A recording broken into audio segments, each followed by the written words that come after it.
বলবেন না। বাংলাদেশের 1 নাম্বার সুদর্শন পুরুষ ম্যাডাম বাবা আমাদের মাঝে উপস্থিত হতে যাচ্ছে।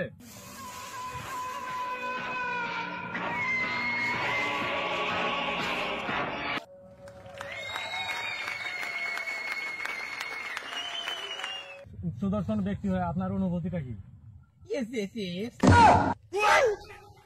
বাংলাদেশি সুদর্শন পুরুষ আমি এদিকে গর্বতে মনে করছি, এটা ভেবে আমি অনেক এক্সাইটেড। আমাদের সুদর্শন পুরুষ হিসেবে আপনি ত্বকের পিছনে কত টাকা ব্যয় করে থাকেন? ব্যয় বলবেন না।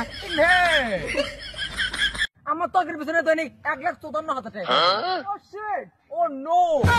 সুদর্শন পুরুষ হিসেবে আপনি কয়টা প্রেমপত্র পেয়েছেন?